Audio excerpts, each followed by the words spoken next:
Hey everybody, Matt here with Imagine Then Make. Thanks for stopping by. Well, I'm really excited to release a new series of videos that teach you how to begin programming using Python. Now, maybe you've heard of Python, maybe you've heard that it's a very in-demand programming language right now, which it is. This is December of 2024 when I record this. There are so many uses for Python that the landscape is very vast, but we're not going to talk about everything because there's just not enough room on the internet to talk about everything regarding Python, all the things you can do with it. But my intention here is to introduce you to the language, help you get started and set up, and to begin to start feeling some success in writing some very simple Python programs, which will hopefully motivate you and inspire you to want to know more and to do more. So having said all that, let's get into it.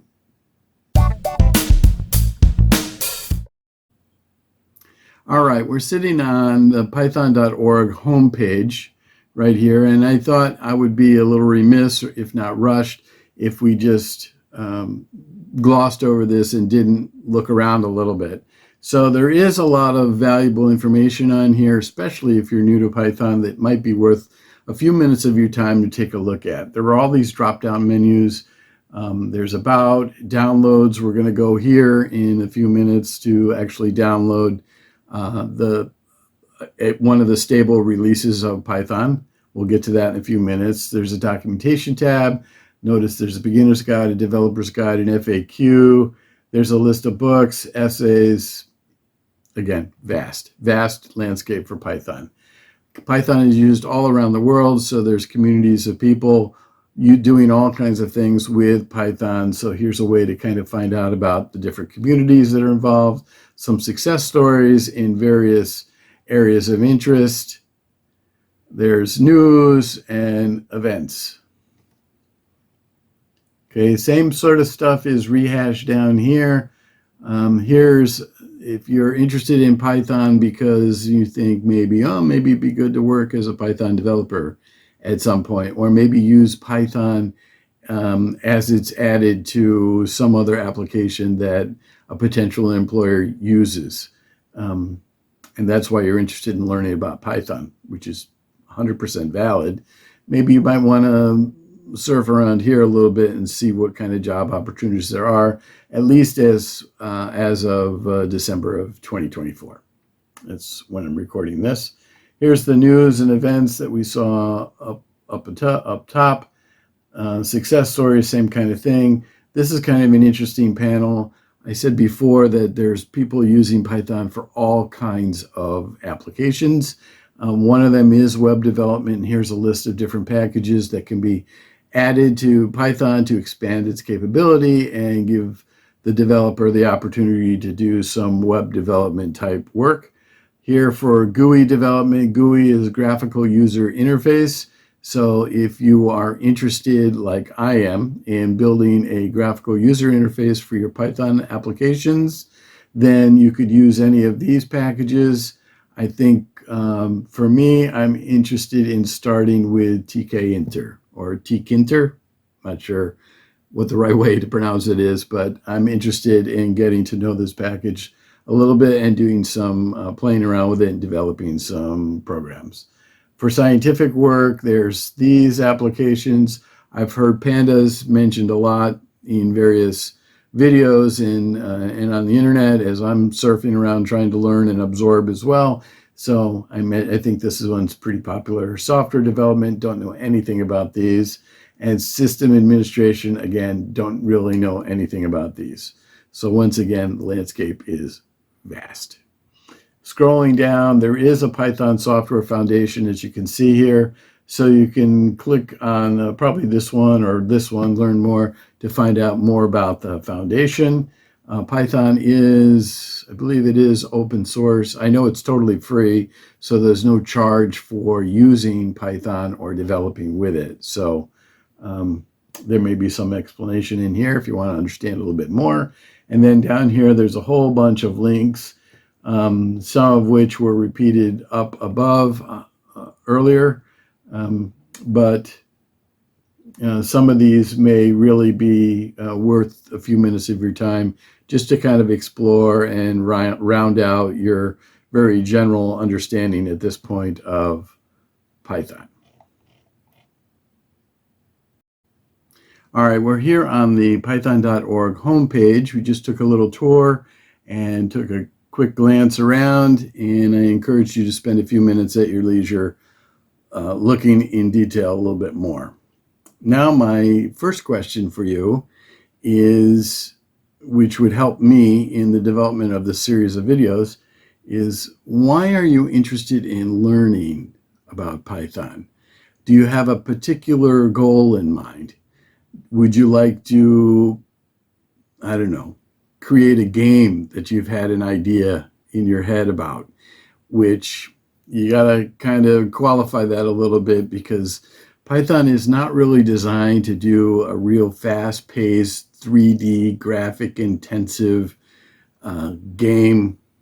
You're not going to, I don't think you're, at least I don't know how one would go about doing that. I know that you can create like a 2D game using Python. And of course you could do something like interactive fiction, or you could do some sort of quiz game, or that sort of stuff, okay? And in fact, since we're talking about games, right, there is, and again, I said before, I'll probably wind up saying it, I don't know, 3 or 4 more times just in this video, the landscape for Python is very vast. So there is a particular package called Pygame that people can install to expand their installation of Python to better equip them to actually create a game.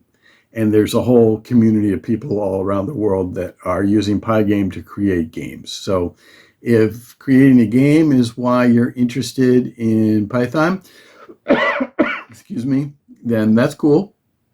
Just know you're not the only one, okay? And so if you had an idea for something, there's probably somebody who's already done it, or maybe 2 or 20 or 100 people have already done it. So it's worth some research. Maybe you're going to take a course in school that's going to involve some Python. Maybe you're looking to get a job where your prospective employer uses Python as an add-in to other applications that they run to do their work at this company, and you want to know more about Python. Okay, that's cool. For my particular reason, what draws me to Python, there's a few things. First of all, it's free to use. So there's no investment in downloading it and starting to learn and try and do things. I like that. Secondly, I'm interested in art. And what I'd like to do with Python is explore the possibility of drawing, making some line drawings that are animated that I could use for maybe the intro section on my YouTube videos. The intro you saw for this video, that's the same intro I've basically been using since 2017 when I started, and so it's kind of long in the tooth, and I'd like to make it better, but if I can't really make it better at this point, make it different. So I'm interested in exploring some possibilities of doing that or accomplishing that with Python. And there's a whole host of other things that I have in the back of my mind, but the animated drawing thing is probably the first thing I will attack, and I'll show you what I'm doing in this series of videos when we get there. So my question to you and my request is to think about what it is you'd like to be able to do with Python, and then leave me a comment so that I understand what you're trying to get to. That'll help me steer the videos to try and better equip you to, at some point, accomplish your goal. Okay? So please and thank you, and I look forward to seeing your responses. Well, I started editing this video and realized that I haven't properly introduced myself to anybody who's never seen me before, seen any of my videos. And so my name is Matt. I've been a programmer on and off since high school, which was, I'll be brave enough to say, was decades ago.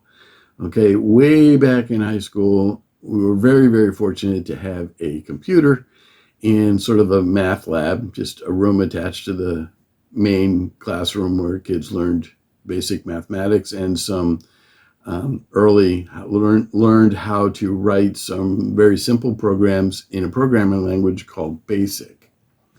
And BASIC actually it's spelled just how it sounds, BASIC. It's actually an acronym for Beginner's All-Purpose Symbolic Instruction Code. Say that 3 times fast. That's a mouthful. Anyway, way back in high school, I wrote some basic programs.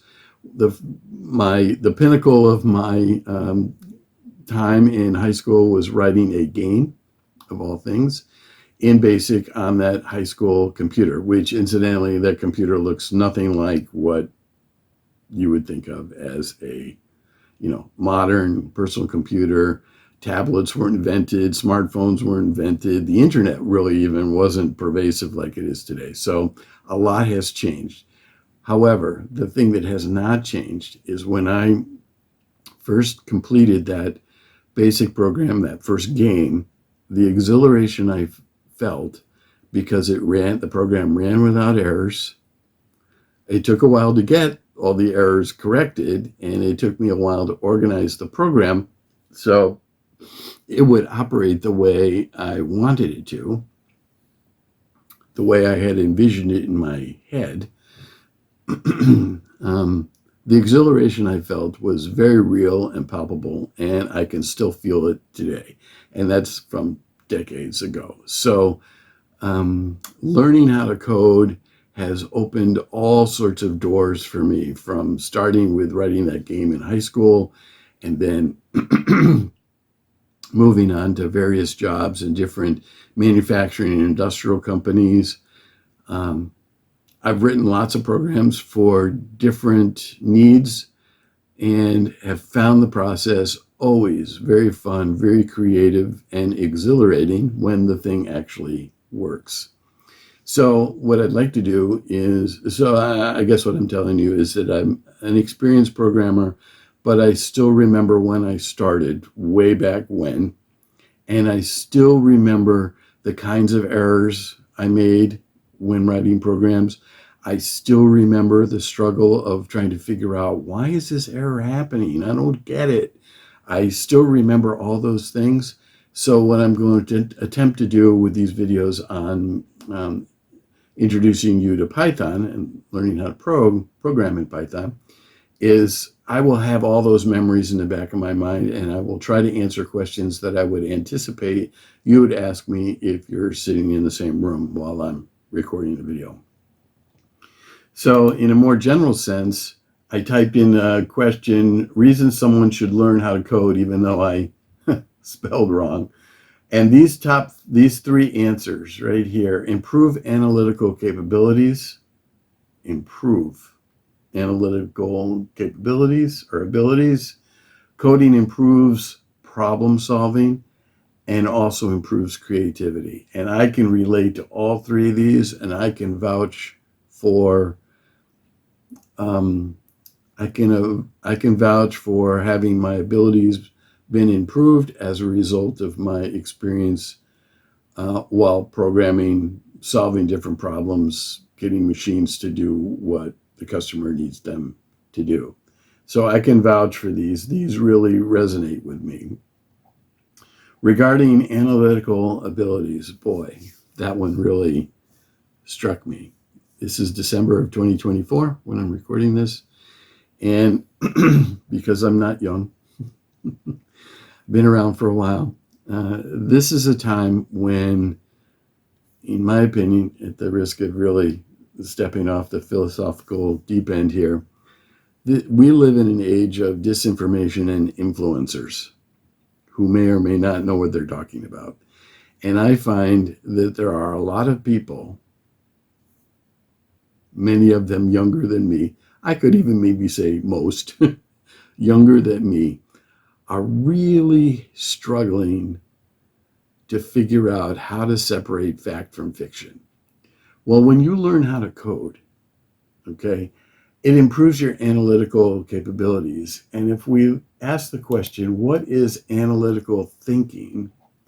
Analytical thinking is the ability to break down complex situations or problems into smaller parts, systematically analyze them, and draw logical conclusions based on evidence and information gathered, often by identifying patterns and relationships within the data. Boy, do we need more people that know how to do that. That if I was to stand on a mountaintop and scream as loud as I could, the most valuable reason anyone should learn how to code, developing your analytical thinking capabilities would be it. Dare I say, now more than ever. And as I say that, I can only imagine that every generation that came before me has probably made, similar statements. The world's a mess. We need people to fix it. There probably isn't a generation that before me that hasn't said that. But I'm not in those generations. I'm in this generation, and boy, do we need people that do that. Another thing that I used to think is that it improves critical thinking, but critical thinking is, just like a little shade different. Critical thinking is a way of thinking that involves questioning, analyzing, interpreting, evaluating, and making judgments about what you read, hear, say, or write. We need more of that, in my opinion, my humble opinion. So learning how to code would do that. And I'll point out one more thing before I step off my soapbox here, and we'll do something more productive regarding Python. But I think a lot of people don't really see programming as a as a way to be creative. And I'm here to tell you it absolutely is. So as you're learning or analyzing the problem at hand, and you're breaking it down into smaller pieces that are more bite-sized, more reasonable to solve one at a time. So collectively take all those solutions from all those smaller problems, and bada bing, bada bam, you've solved a much larger problem by aggregating all of those smaller solutions. As you work through that problem-solving strategy, you have to think creatively. Sometimes you have to think out of the box. Sometimes you have to go think in ways that you've never thought before. I see coding as wildly creative. I see it a lot like an author would write a piece of fiction, where they're developing a scene, a problem, a cast of characters, personalities, and traits for all those characters, and how they all blend or conflict with each other as the hero, makes his way towards solving the problem. I see it as the same kind of thing. Maybe you will too, once you learn a little bit more about how to write code. And if I'm talking to an experienced coder, by all means, feel free to chime in, leave me a comment, agree, disagree. That's all. Just be polite. That's all I ask. And if you agree or you disagree, I'd love to hear about it. Okay. So those are all reasons why I learned to code. And I've loved it so much over my working career that, now I'm trying to make some videos for new people so maybe they can enjoy the same feelings of exhilaration when they finally solve that problem, getting a program to work, get all the bugs taken care of, and so on. And they can stand back and say, wow, I did that. We need more people that are saying that too. Okay, so I just wanted to introduce myself and give you a little bit of my background. If you have any more questions, dump them in a comment. I read them all. I read all the comments, and I reply to all of them. Unless you're just vulgar and crude. Those get deleted. But everybody else gets my honest response. So I look forward to reading your comments. Okay, so we're on the python.org homepage, and if I mouse over the Downloads tab, you can see that because I'm running Windows 10 on a desktop computer, the web page knows that, and so it's recommending that I download for Windows Python 3.13.1. Just for fun, let's click on this Windows tab, and this shows us some of the other releases of Python for Windows. It is telling us that the latest Python release is 3.13.1, but it's also listing the stable releases right here, Python 3.12.8, and that was released on December 3rd of this year, 2024. So I'm going to install the 3.12.8 release just because it says stable. I'm 99.99% sure that there'd be no issue in installing 0.13, but we'll leave that for another day. So we will install the 3.12. Now, before I go ahead and do that, let me just show you my start window here. And right now it sees an older version of Python 3.11. So after we get done installing 3.12, there should be another folder down here, and I'll show you that when we get to that place. Okay, so we're going to save this. I've already saved it a few times. That's why there's parentheses there. That's fine.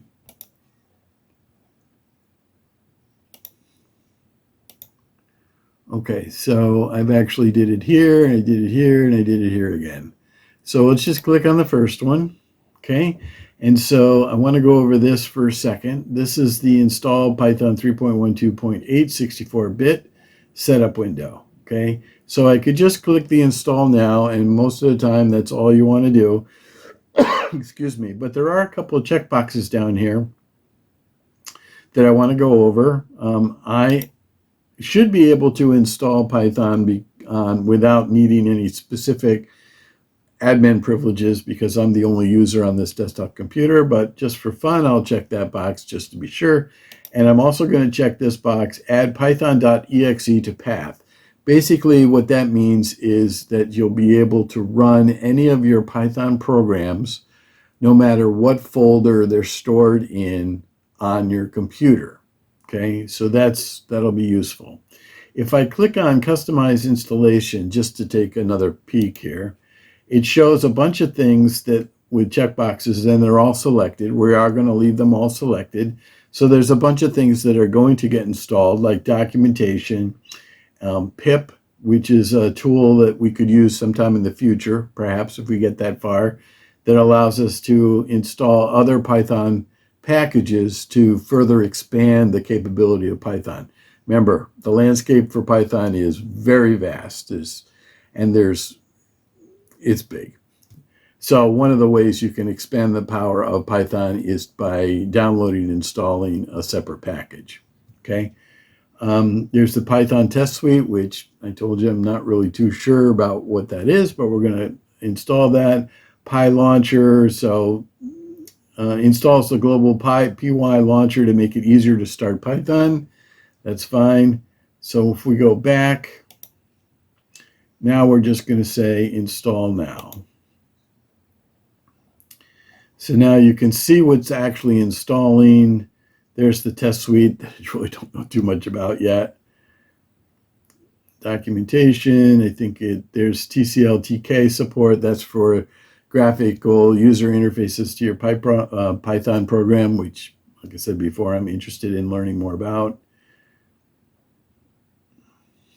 There's pip. We added it to path. Okay, setup was successful. New to Python. So here's a link for an online tutorial. There's documentation. You can see what's new since the latest release and more about using Python on Windows. We're not going to explore any of those, but should you be interested in that when you get to this point, feel free. So for now, we're just going to close this and we're going to go back and look at my start page here, and lo and behold, there's a new folder named Python 3.12, and when we open it up, it's got 4 files in it. There's the IDLE Python program. IDLE stands for, once again, Integrated Development Learning Environment. This is a tool that we're actually going to use to write our Python programs in for at least the foreseeable future. And once again, because that Python is so vast, there's lots of different tools that you could choose to use at some point in the future to write your programs in. But for right now, we're just going to stick with the tool that gets installed on our machine as a result of doing the Python installation right from python.org. Okay, this is the actual program, Python 3.12, 64-bit version.